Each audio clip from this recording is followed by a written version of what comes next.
en nombre del Grupo de Transformación, les quiero dar la bienvenida a nuestro ciclo de conferencias que hemos denominado Hablemos de Microbiología Industrial y Ambiental. El día de hoy tenemos un invitado que es muy amigo de la casa, incluso egresado de nuestra escuela, del programa de Microbiología Industrial y Ambiental.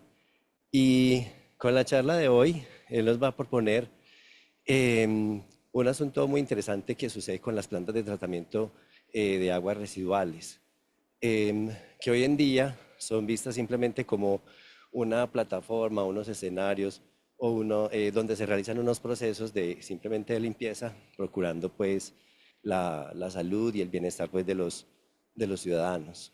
Sin embargo, con la propuesta que él nos trae el día de hoy, nos quiere mostrar la importancia y el impacto que tienen estas plantas de tratamiento de aguas residuales, como eh, el potencial que tienen para definitivamente permitir mayor obtención de productos de interés. Y es así como él los define como, o bueno, esto es conocido con el nombre de biofábricas. Entonces, le quiero dar pues la bienvenida a nuestro conferencista. Les voy a hablar un poco de él. Oladier Hoyos Bastidas. Él es microbiólogo industrial y ambiental de la Universidad de Antioquia. Es especialista en gerencia de proyectos de la Universidad Minuto de Dios. Tiene un diplomado en tratamiento de aguas residuales industriales del Instituto para la Educación del Agua en Países Bajos. Um, Tiene también un diplomado en el manejo de sistemas de tratamiento de aguas residuales de la Universidad Técnica de Dinamarca y cuenta con 15 años de experiencia en sistema de tratamiento de aguas residuales. Entonces, démosle la bienvenida a Oladier y bueno, muchísimas gracias por acompañarnos. Gracias, profe. Profe, qué pena con ustedes. ¿Podrían por favor compartir la pantalla para poder ver la presentación? Y muchas gracias. A ver, ¿por dónde? Desde acá el Zoom. En el loguito verde dice compartir y le das compartir pantalla. Ok. Ahí me cuentas si la estás viendo ya, por favor. ¿Está Ahí escuchan bien. cargando? Sí, señor. Sí, ahí ya la estamos viendo. Muchas gracias, profe. Listo. Bueno, muchas gracias por la invitación. Pues la idea es, como ya mencionaba el profe en la introducción, mostrarles algo de este tema que desde el campo de la microbiología es bien interesante y sobre todo en el contexto actual en el que nos encontramos, la importancia de poder trabajar este tipo de temas y que desde la academia también se puedan identificar las necesidades que se tienen en este campo y cómo se puede aportar desde la universidad en el tratamiento de estos temas. He denominado la charla de plantas de tratamiento de aguas residuales a biofábricas, también como lo mencionaba el profe en la introducción, pues es importante conocer en realidad cuál es el papel de este tipo de sistemas en los entornos actuales y cómo pasamos de tener simples estructuras de control ambiental a potenciales generadoras de beneficios para la comunidad y para el ambiente. Solo para tener un poco de contexto, mmm, hablar un poco de la historia de las aguas residuales, como esa necesidad del por qué fue importante tratar las aguas residuales. Si ustedes identifican un poco los que estamos acá en el auditorio y los que nos están escuchando, las grandes civilizaciones se han desarrollado al lado o cerca de las fuentes de agua.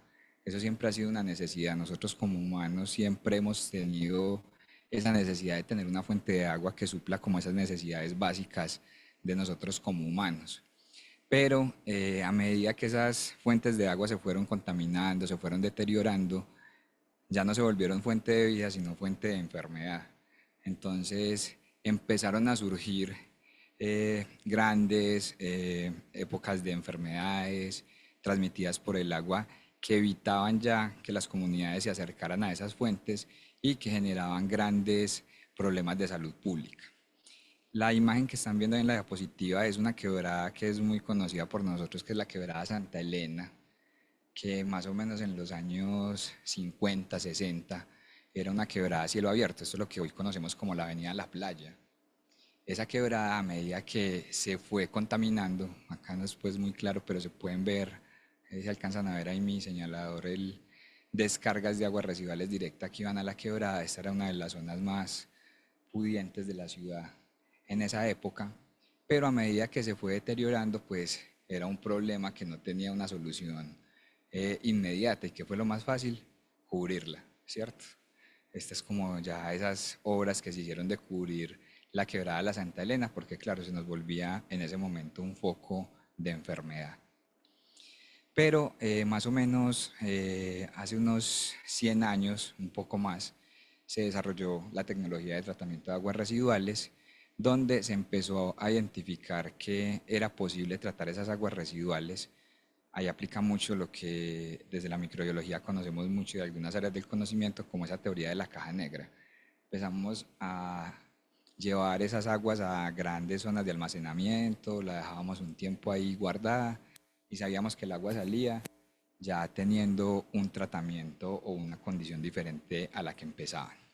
Esto es importante conocerlo en el contexto actual, porque como vamos a ver ahora un poco más adelante, vamos a ver que hay ya como grandes soluciones y que ya no solo es tratar el agua residual como les decía en un comienzo, sino también buscar qué otros beneficios podemos obtener de este tipo de tratamientos. A ver, se me pasa muy rápido acá, perdón.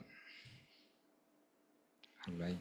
No sé qué pasa que sea tan rápido. Ok, ya listo. Eso es un poco también, esta imagen me gusta mucho presentarla porque también nos pone un poco en ese contexto y en lo que ha venido pasando con nosotros como humanidad con los recursos naturales. Esta es una imagen de una proyección que hizo el área metropolitana en el 2013, donde está como el asentamiento urbano del área metropolitana de Medellín en 1921 y cómo a medida que pasan los años hemos venido expandiendo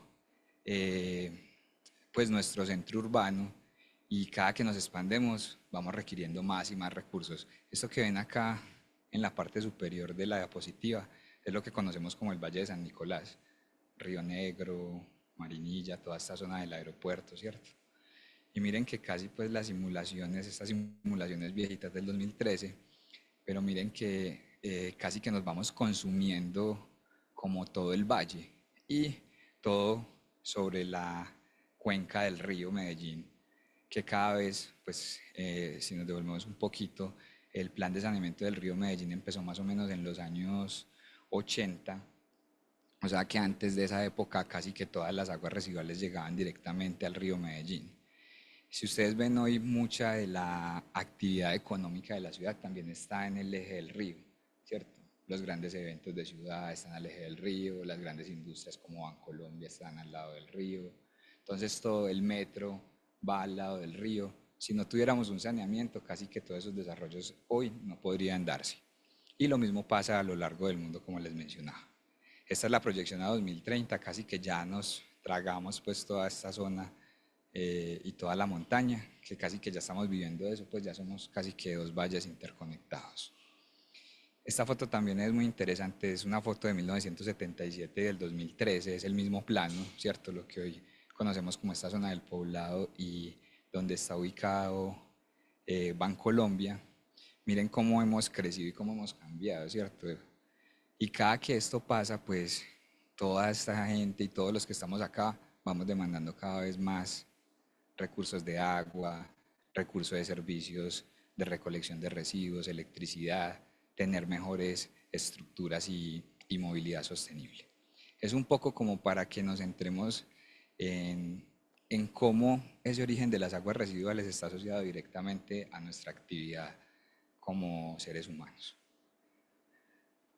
Este también es muy interesante, cuando tengan la oportunidad pueden hacer pues como la visualización, no sé si esto lo puedo quitar, a ver, esto no lo puedo mover, un segundito, que no vaya a apagar todo,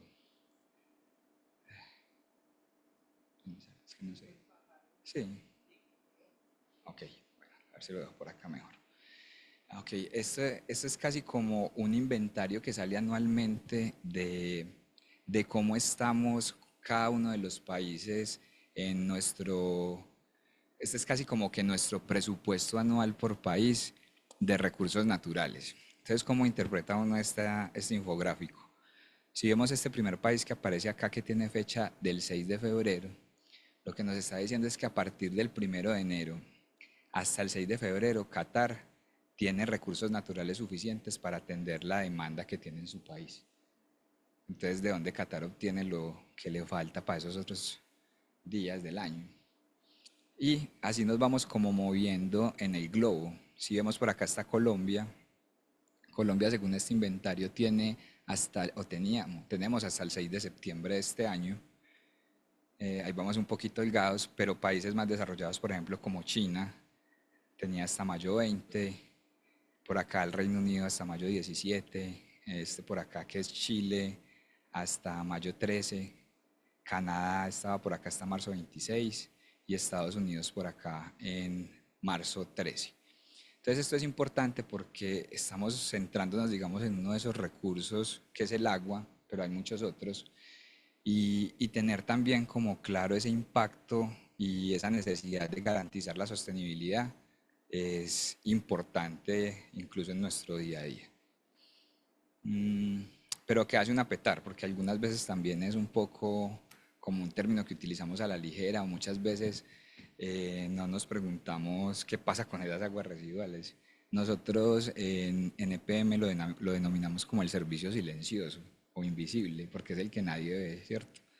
Si ustedes ven, este fin de semana pasado una interrupción del servicio de acueducto y todos estábamos como pendientes de que se nos vamos a quedar sin agua, o si se nos va la electricidad, o si no se nos va el gas. Pero después de que descargamos el sanitario, nos bañamos o lavamos los platos, a nadie le interesa qué pasa con eso, ¿cierto? Eso ya no es nuestro problema. Entonces ahí es importante conocer de dónde vienen esas aguas residuales, ¿cierto? Antes de que existieran los planes de saneamiento y los sistemas de alcantarillado, pues todas estas descargas iban directamente a las quebradas y de las quebradas al río. Con la implementación de los sistemas de alcantarillado, pues ya estas aguas residuales llegan por las redes de alcantarillado a unas estructuras que se llaman interceptores, que son las que van al lado y lado del río, de las quebradas, perdón, y los colectores que van al lado y lado del río y son finalmente los que llevan el agua hasta las petar. Importante esta claridad, ¿por qué? Porque muchas veces creemos que lo que se trata en la petar es el río. En realidad no tratamos el río, sí lo tratamos de una forma indirecta, pero no entra el río y su caudal completo a la petar, sino que entran las aguas que salen de los sistemas de alcantarillado. ¿Y por qué entonces es importante en esas petar la microbiología, que es mucho el campo de acción de los que estamos hoy en esta conversación? Porque los microorganismos son el corazón de los sistemas de tratamiento de aguas residuales.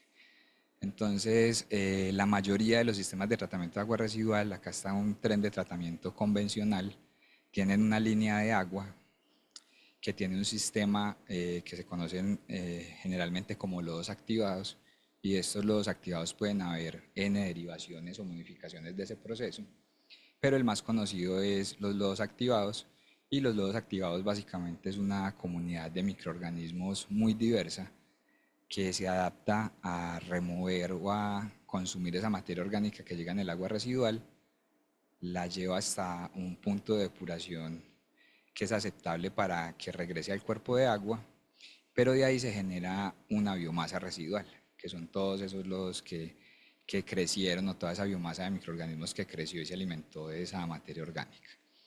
Esos lodos se llevan después a otro proceso de estabilización que se conoce como digestión anaerobia. Acá básicamente hay una metanogénesis de esa materia orgánica, y como resultado de esa metanogénesis obtenemos biogás, otra combinación de gases que no son pues como de interés en este momento, y un residuo final que se conoce como biosólido, que es ya la estabilización de ese lodo, ¿cierto? Este biosólido ya tiene una carga orgánica mucho más baja, porque la mayoría de esa masa se transformó en biogás. ¿Y por qué entonces es importante hablar de estas aguas residuales en el contexto global actual? Porque hoy, como les mencionaba en esa introducción pequeña, pues tenemos unos recursos naturales cada vez más escasos que se van volviendo más difíciles de mantener y garantizar su continuidad. Es por eso que en el marco de los Objetivos de Desarrollo Sostenible, existe la necesidad de que podamos hacer un reuso o una circularidad de muchos de los elementos o hacer más eficientes nuestros procesos. Para eso entonces Colombia se adaptó a estos objetivos de desarrollo sostenible y desarrolló la estrategia de economía circular. Esta estrategia de economía circular en Colombia tiene 5 pilares, que son los modelos de valorización de residuos, modelos de circularidad, modelos estándares de vida útil, modelos de productos como servicios y modelos de plataforma. Con esto entonces, dentro de estos 5 pilares, el tener un tratamiento adecuado de aguas residuales le apunta tanto al objetivo 6, que es agua y saneamiento, como al poder tener modelos de circularidad y modelos de valorización de residuos, que es lo que vamos a ver como acá más adelante. ¿Y de dónde sale como el concepto de biofábrica? ¿Por qué pasamos de hablar de una PETAR a una biofábrica? Cuando miramos una PETAR, pues la PETAR básicamente está requiriendo recursos también, ¿cierto? Requiere una energía eléctrica para trabajar, requiere unos productos químicos, en algunos momentos requiere también agua potable y le entra esa agua residual y se le generan unos residuos que básicamente son los biosólidos. Hoy este modelo, que solamente tiene muchas entradas pero pocas salidas, lo que queremos volverlo es un modelo circular. Y no es que lo queramos volver, ya está, ¿cierto? Hoy entonces de la PETAR no simplemente entra el agua residual y sale el biosólido y sale agua, sino que podemos tener generación de energías limpias, podemos tener materiales de construcción, podemos tener reuso de agua, podemos tener abonos orgánicos y otros subproductos que vamos a ver pues también más adelante. Ya desde la web, que es la Federación Ambiental del Agua, se generó también una iniciativa de las plantas del futuro. Hay más de 200 plantas en este momento que ya están siendo reconocidas con esta marca de plantas del futuro, que han buscado llevar sus procesos lineales a procesos más circulares.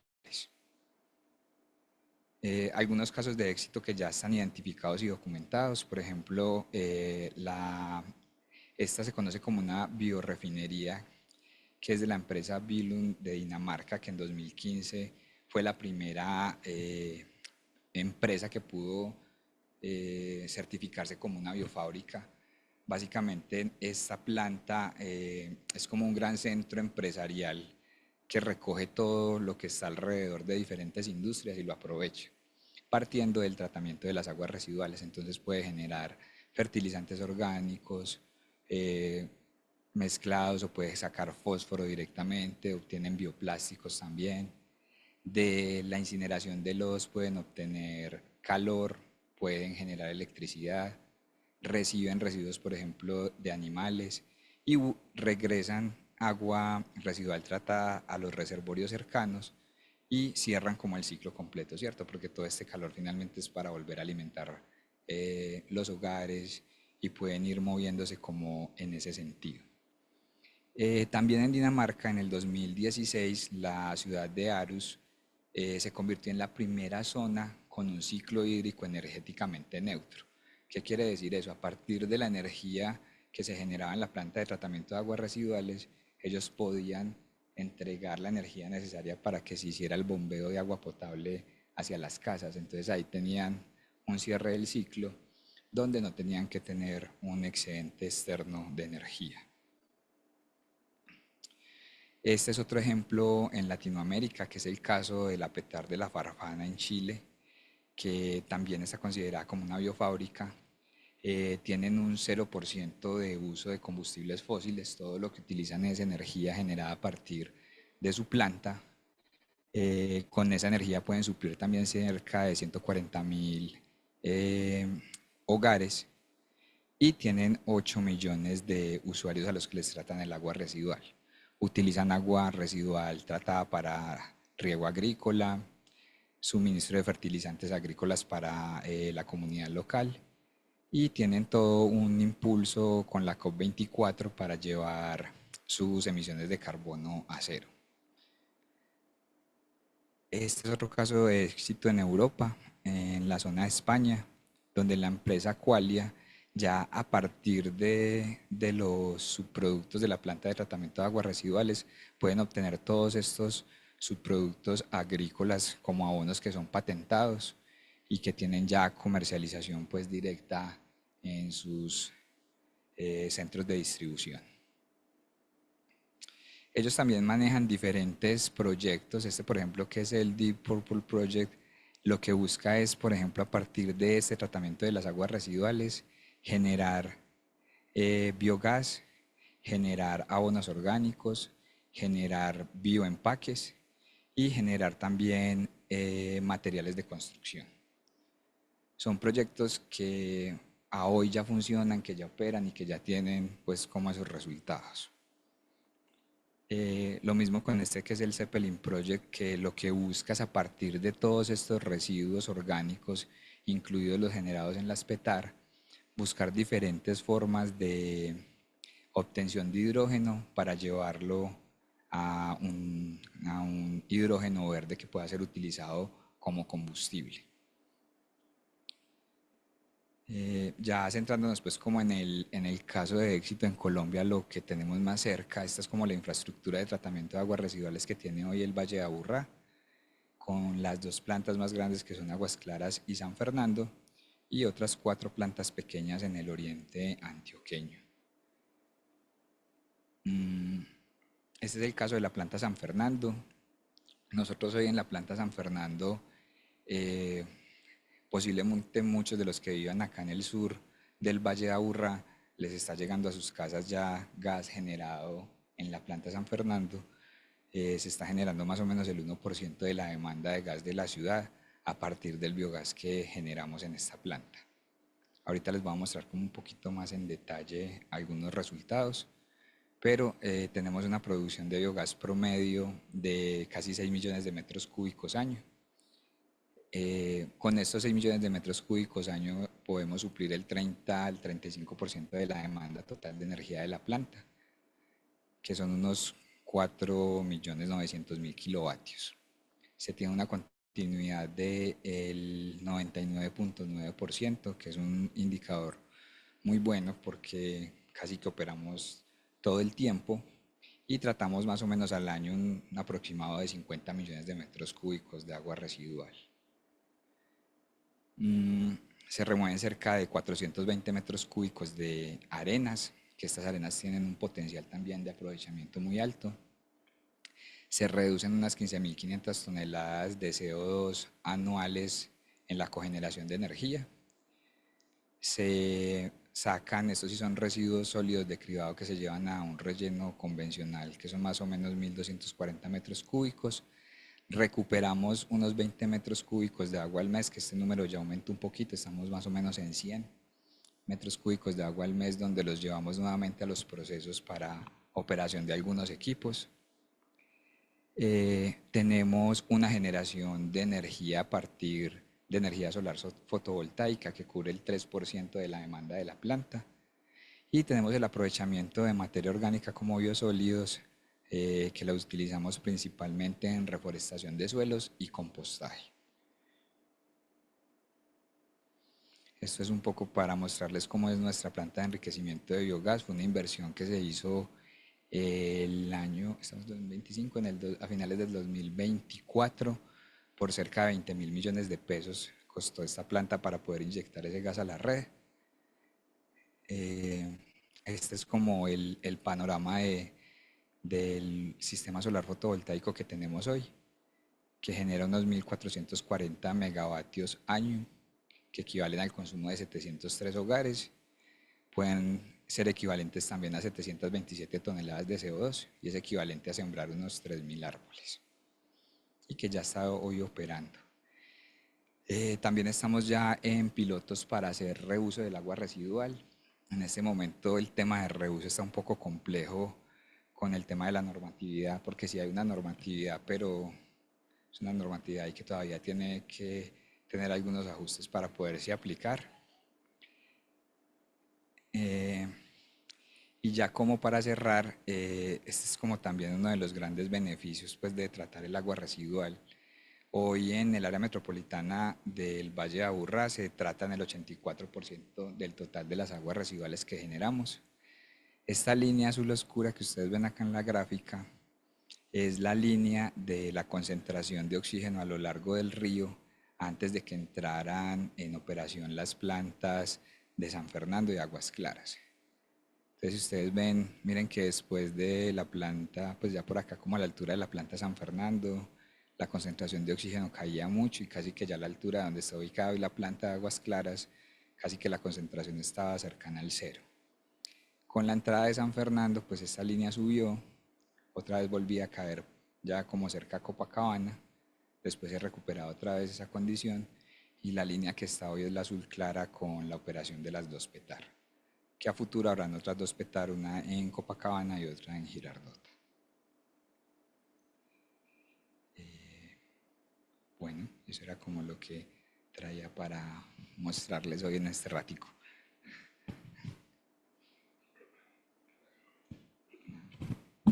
Hola, Dier, muchísimas gracias por esta presentación, la propuesta tan interesante pues que nos muestras y la oportunidad tan grande que tenemos en estas plantas de tratamiento.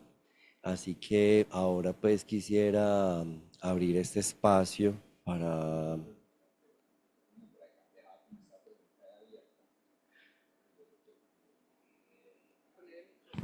Perdona. Sí, no.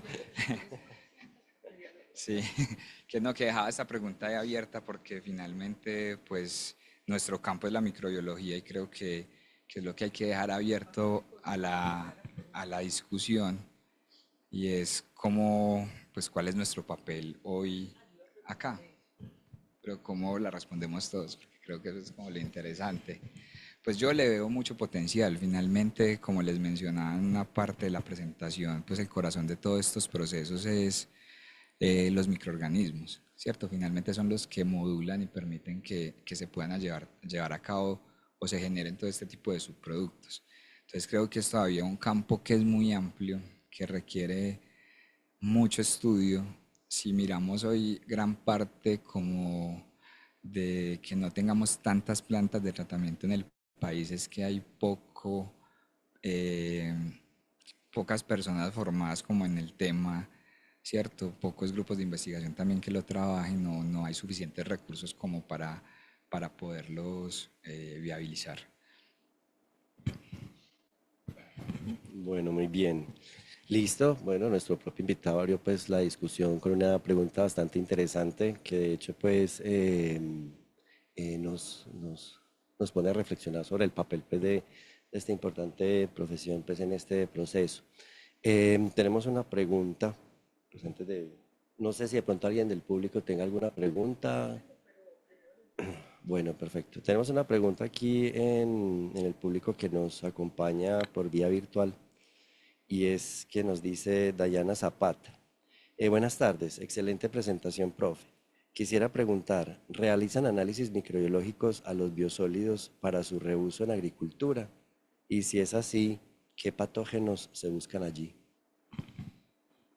Sí, es importante porque los biosólidos hoy como subproducto, porque no hablamos de residuos, tienen una reglamentación oficial en Colombia que es el decreto 774 del 2025. Justo hace un mes se actualizó el decreto, veníamos con otro que era desde el 2014.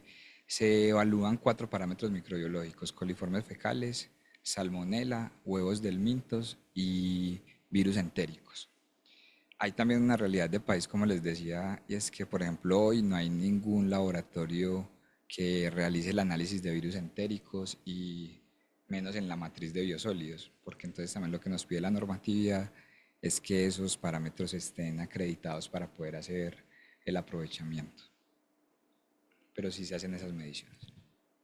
O sea que ahí nos están mostrando una oportunidad de interactuar, de implementar nuevas estrategias para poder fortalecer este proceso. Bastante interesante. Bueno, démosle paso entonces a la pregunta del público. No sé.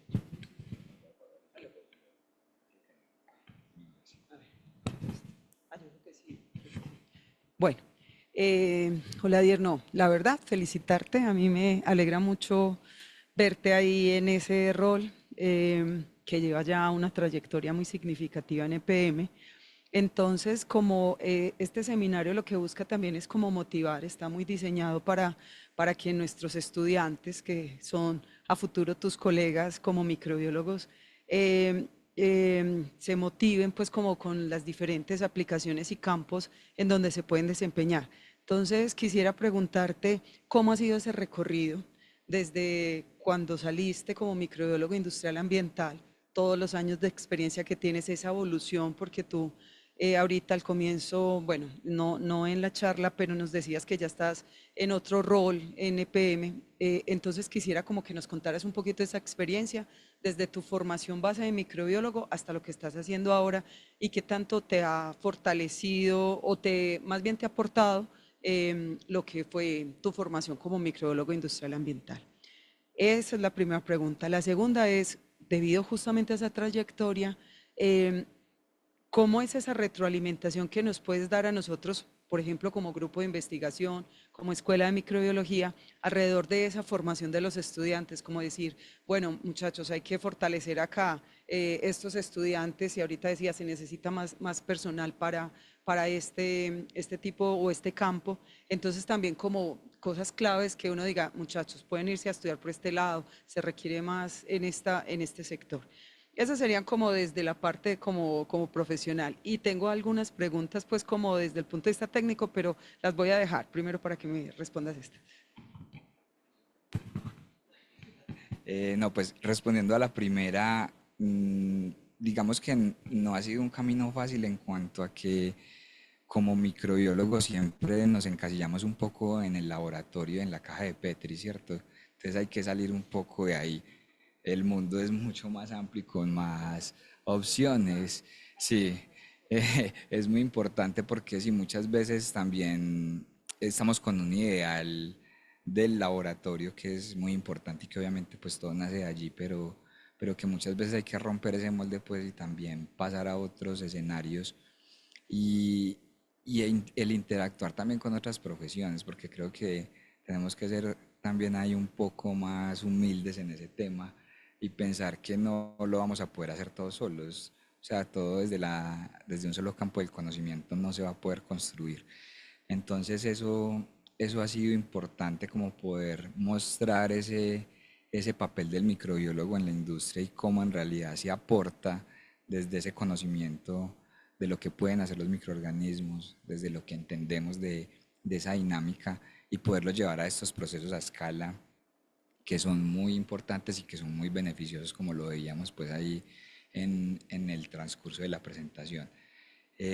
Ya son 15 años trabajando en EPM en este tema y mostrando como esa importancia también del proceso y de poderlo llevar a unos estándares como los que están en el mundo, porque también nos pasa que nos quedamos como solo recibiendo, pero no tratamos de involucrarnos también en los cambios del entorno que se están presentando. Entonces eso ha sido como el reto en realidad en estos 15 años.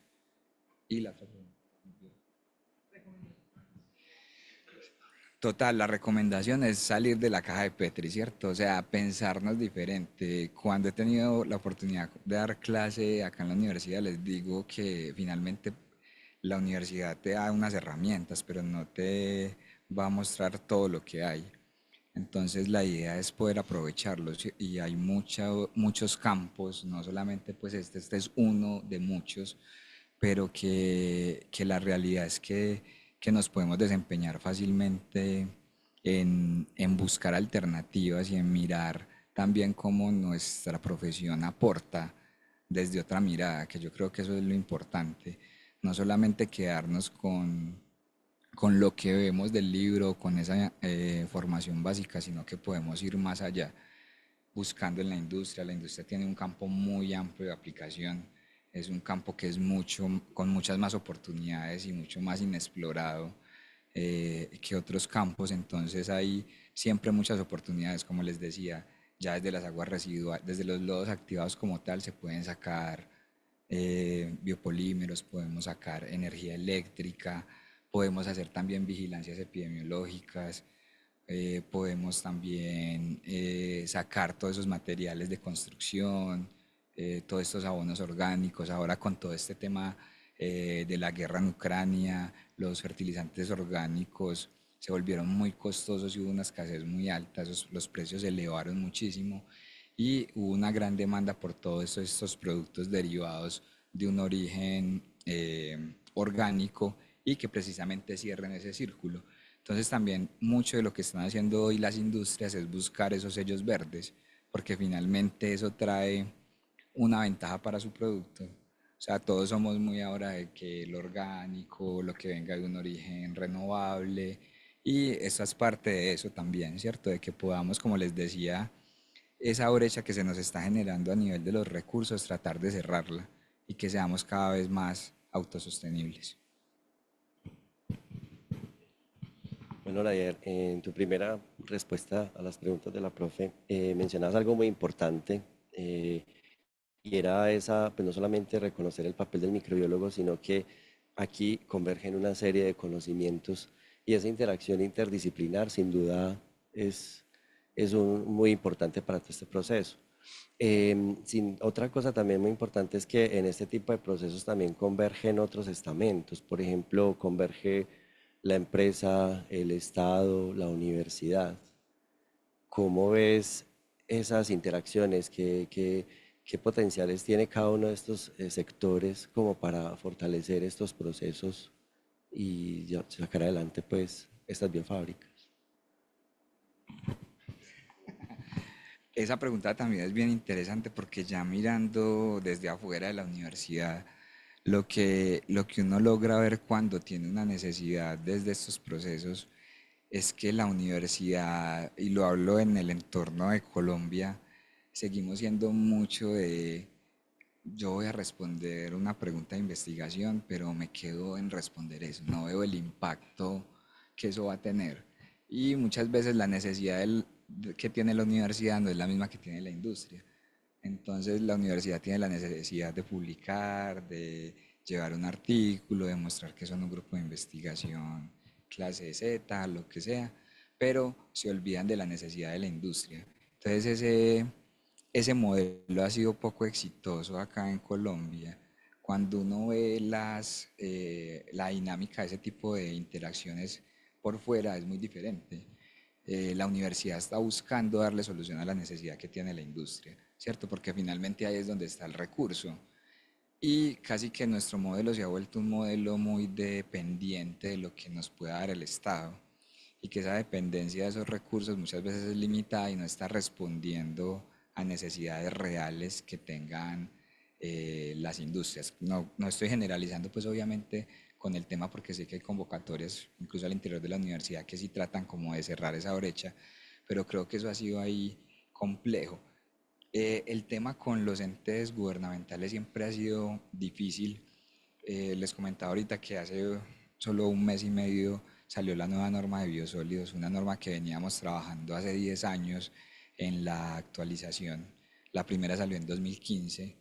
Esa norma salió, fue importante pues para el gremio, pero después vimos que tenía varias como inconsistencias y nos demoramos casi que 5 años completos trabajando seguido con los ministerios para poder sacar una nueva norma. Entonces ese siempre va a ser un camino difícil, pero que es necesario. Y que ahí también la universidad juega un papel muy importante porque muchas veces como ven la necesidad de la industria es como una necesidad propia para el beneficio de esas empresas, pero en realidad pues como país no podemos solamente legislar para unos cuantos, sino que tiene que ser una legislación que sí sea acorde con la realidad del país, que eso es lo que hay veces se dificulta mucho. Bueno, muy bien. En tu presentación, tú mostrabas el potencial que tienen las plantas de tratamiento para convertirse en biofábricas, ¿cierto? Y ahorita pues que mencionas todos ¿qué? Actores, empresa, Estado y universidad, aquí hay una pregunta del público que nos dice, actualmente, ¿cómo se ven las plantas de tratamiento de EPM para convertirlas en biofábrica. Entiendo yo que mostrabas tú un potencial que tiene, pero realmente qué tan cerca estamos de que EPM no sé, llegue a plantearse esta posibilidad. Pues precisamente estamos como en ese camino, ¿cierto? Ahí les mostraba un poco de lo que ya hacemos hoy, es el aprovechamiento de los biosólidos, que el 100% de los biosólidos que generamos hoy, que son cerca de unas 450 toneladas día, se aprovechan en un 100%, ¿cierto? Cuando hablamos de aprovechar es importante aclarar porque, como les decía ahorita, se usa indistintamente, se bota, se dispone, en realidad se hace un aprovechamiento porque no se bota el producto por los beneficios que tiene. Hoy hacemos también una recirculación indirecta del agua residual con la PETAR El Retiro. Todas esas aguas que se tratan en el apetar El Retiro a, vuelven a una fuente hídrica que abastece el embalse La Fe, que es el que a su vez se utiliza para el proceso de potabilización de agua en el sur del Valle de Aburrá. Esa es la fuente principal. Tenemos la generación de energía eléctrica. Aguas Claras autogenera más o menos el 65% de la energía eléctrica que consume, que eso es un ahorro gigante. O sea, si lo ponemos como en cifras del consumo de una planta de tratamiento de aguas residuales, entre el 60 y el 50% del costo es el mantener los reactores biológicos. Entonces ya con que podamos suplir esa demanda con la misma energía interna que generamos, ahí ya estamos hablando de que tenemos procesos de circularidad y de ya ser potenciales biofábricas, ¿cierto? Pues hoy no, hoy quisiéramos cerrar ese ciclo aprovechando los otros subproductos como les mencionaba, las arenas, los residuos sólidos, el reuso de agua, pero si bien todavía no estamos con un 100% de esa circularidad, sí estamos en ese camino, ya estamos ahí y pues la idea es poder finalmente cambiar ese concepto y que estemos enmarcados en esa circularidad. Preguntan, en el público preguntan que qué proyección tienen para llegar a ese 100%, al menos casi. Pues hoy estamos trabajando en unas consultorías con diferentes organismos de cooperación, mirando esos potenciales de circularidad en algunos productos. Como meta no tenemos todavía una meta definida, porque finalmente también en este tipo de procesos y que son finalmente dineros públicos, pues todo lo que hagamos va a la tarifa del usuario final. Entonces, tienen que ser como procesos graduales que en realidad sí podamos ver que lo que vayamos a hacer en ese tema de circularidad sea para beneficio del proceso y que no se tenga que trasladar al usuario final. ¿Tenemos alguna otra pregunta? Bueno, acá tenemos.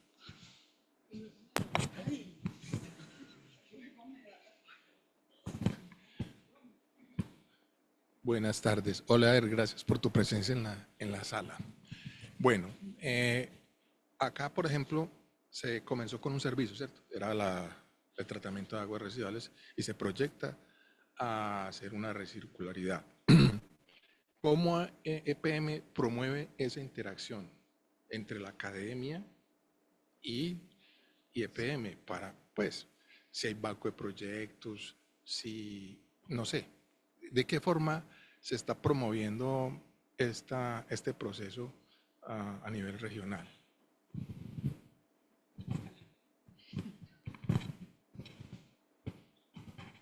Pues hoy en realidad EPM como empresa no estamos en una etapa diferente. Antes, nosotros hoy como empresa lo que estamos buscando es ya adaptar tecnologías que estén en un grado de madurez alto, ¿cierto? Por lo que les mencionaba también antes, y es que esa investigación básica no era muy fácil de aplicar a las necesidades de hoy. Entonces hoy estamos en adaptando pilotos o tecnologías que estén en un grado de madurez más alto para poder aplicar ahí. Nosotros, como tal, EPM no tiene una línea directa como de banco de proyectos o una bolsa, sino que surge más como a necesidad, ¿cierto? Si se encuentra una necesidad que se pueda trabajar de forma articulada con la universidad, se han trabajado temas específicos y se mira cómo se puede hacer esa contrapartida de recursos.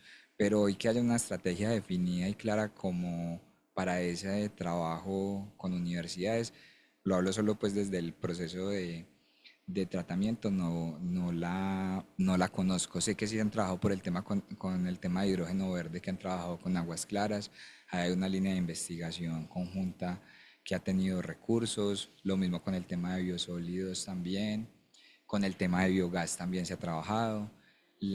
Con Ruta N, la universidad apoyó en esta implementación de la planta de inyección de biogás a la red.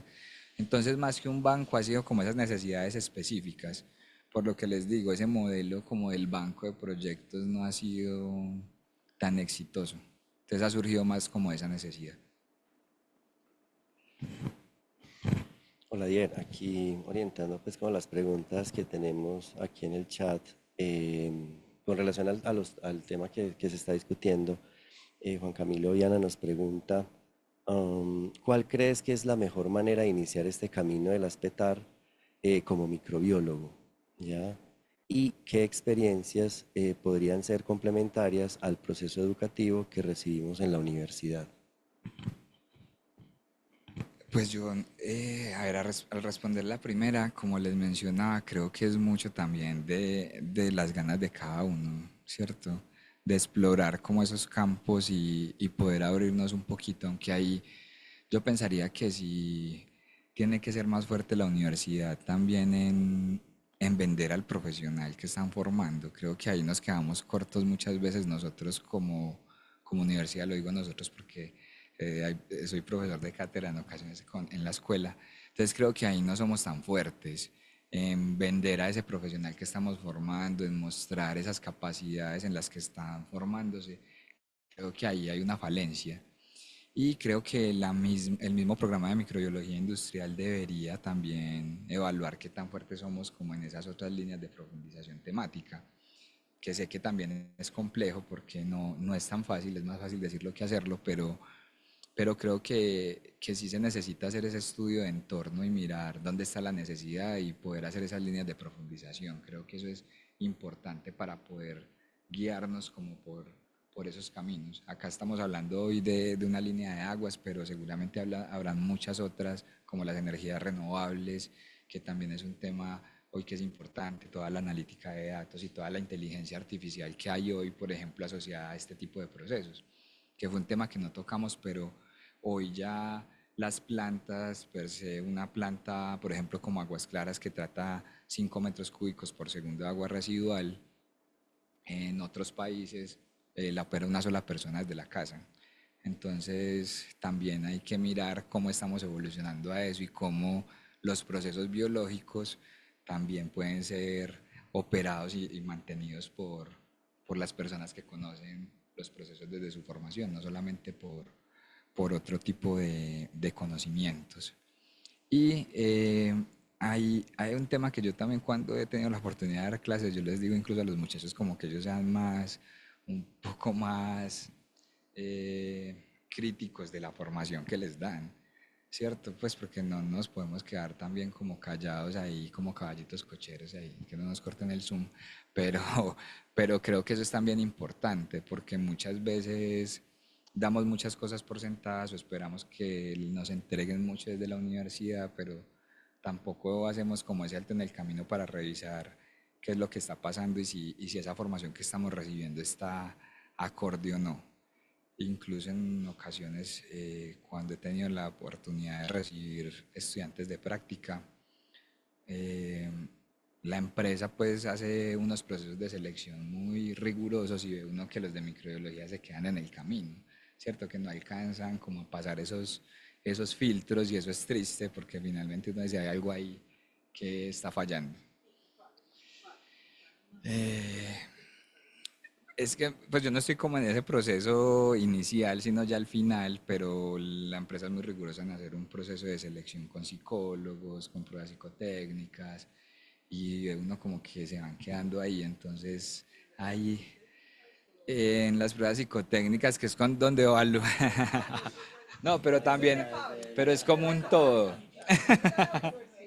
Pero es como un todo finalmente, porque cuando uno hace la valoración ya como global, que es como haciendo toda la interacción entre esa parte psicológica y la técnica, no alcanza.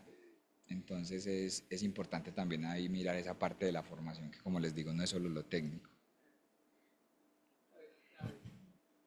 Claro, eso lo que mencionas es, bueno, uno no viene a la universidad solamente a formarse como el profesional que está estudiando, sino realmente a interactuar con otras personas, a formarse como persona y como ciudadano.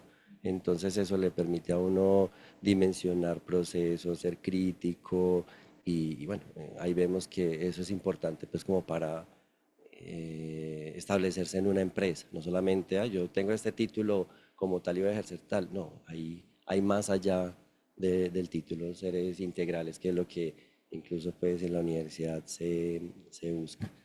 Bueno, y ya como para ir orientando a otro tipo de preguntas, de pronto, para aclararle, si de pronto nos ven estudiantes de primeros semestres, de cualquier carrera, pues como los que acabamos de ver esa interacción interdisciplinar, mencionabas que estas biofábricas aportaban a muchos tipos de empresas, ¿cierto? Agrícola, etcétera. ¿Qué define el producto de esa biofábrica? ¿Lo define la calidad de su agua, la microbiota de esos lodos activados, o el objetivo que está buscando la empresa? ¿Cómo definir ese producto final? Ese producto final está muy orientado a la necesidad, ¿cierto? Entonces, hoy como les decía, tenemos una alta demanda de abonos orgánicos, tenemos también una alta demanda de energías renovables, porque si ponemos como en una balanza, bien, yo estoy gastando un montón de energía para tratar el agua residual, pero hay un montón de gente que no tiene energía eléctrica, entonces empezamos como a poner en una balanza. Incluso el modelo hoy del tratamiento de las aguas residuales se está volviendo un modelo mucho más descentralizado. No tener estas grandes plantas de tratamiento, sino tener, les mostraba ahí el ejemplo de la empresa de Dinamarca, que es una planta de tratamiento de aguas residuales para una comunidad mucho más pequeña, pero cerca a esa comunidad entonces están las familias que trabajan en las diferentes industrias, es como casi un parque industrial, entonces hay una empresa que hace alimentos para animales y necesita calor, entonces el calor lo obtienen de la petar, pero ese mismo calor sirve para calentar los hogares, reciben el agua residual de las dos, sacan el abono para hacer los cultivos, esos cultivos generan unos residuos cuando ya tienen sus productos finales, eso va a la codigestión, entonces todo se vuelve como una cadena. Y esos sistemas descentralizados es lo que se está buscando ahora y es cuando la definimos como una biofábrica, cuando es capaz esa planta de generar servicios y productos para garantizar o para vender y comercializar. Ahí es cuando estamos hablando de biofábrica. Cuando se queda solo como en la misma infraestructura de la planta, hablamos de circularidad. Listo. Y aquí nos pregunta Lucía Vázquez. Buenas tardes, muchas gracias por la presentación. Quisiera saber si dentro de la planta se realizan análisis de contaminantes no tan biológicos, como hormonas, antibióticos, pesticidas o incluso microplásticos. Esa pregunta también es interesante porque ahí ya no estamos hablando de la biofábrica, sino del control del vertimiento. Y hoy estamos como país, como nos quedamos, a ver, somos un país que estamos muy ligados a la regulación. Por lo que les decía, finalmente también estamos como en nuestro propio mundo, entonces todo hacemos como solo lo que nos dice o nos exige la norma, pero hoy no estamos, hoy por normatividad no se están haciendo esos análisis como rutina, ¿cierto? Pero ustedes saben que siempre hay como unos países que mandan la parada en cuanto a regulación La Unión Europea en su regulación de vertimiento de aguas residuales que se actualizó a inicios de este año, ya no habla solo de tratamiento terciario, sino de tratamiento cuaternario. O sea, hoy como Colombia, y hablando en específico del ASPETAR de nosotros, no hacemos esos análisis para cumplimiento de normatividad ni como seguimiento. Pero seguramente en un lapso de tiempo muy corto vamos a llegar ahí, porque ya la Unión Europea exige tratamiento cuaternario, eliminar estos disruptores endocrinos, el tema de control de antibióticos, el tema de hormonas, como lo mencionabas. Entonces hay ya una necesidad muy grande, solamente que esta regulación europea también lo que está dando es fondos de fomento para que las plantas se adapten a esa nueva normatividad, pero yo pensaría que una ventana de tiempo muy corta, unos 5 años, ya tendremos que estar pensando en cómo vamos a garantizar ese tipo de tratamientos. Bueno, ¿alguna otra pregunta? Ah, mira, para allá también tenemos una última pregunta. Monitora. Sí.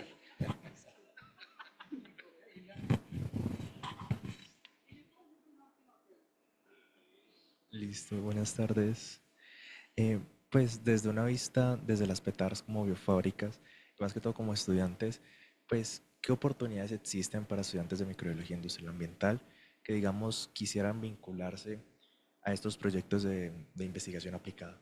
Bien sea como en esa producción de biogás en la PETAR de San Fernando o para eso desarrollo de bioproductos.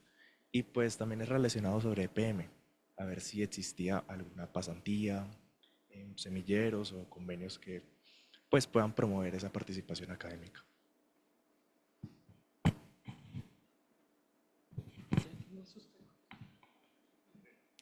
Ahí sí ve. No, pues hoy desde PM no hay como proyectos o como les mencionaba en un comienzo, como un banco de proyectos o algo de esa forma. Simplemente surgen necesidades de proyectos específicos que se publican dentro de las convocatorias de estudiantes de práctica que se sacan cada semestre. Esa es como la manera más directa, sí. Y por dos líneas, nosotros también tenemos todo el tema de control de calidad de agua potable, entonces por ahí también se tienen estudiantes y sobre todo hoy hay una gran necesidad, como les mencionaba, en generar en energías renovables. Estamos sobre todo muy enfocados en ese tema porque es lo que nos permite hacer más sostenibles en este momento nuestros procesos. Pero, pero como les mencionaba también, mucho desde los grupos de investigación, si se tienen propuestas interesantes que se puedan analizar y que se puedan cofinanciar entre la universidad y la empresa, ese es como el camino más fácil.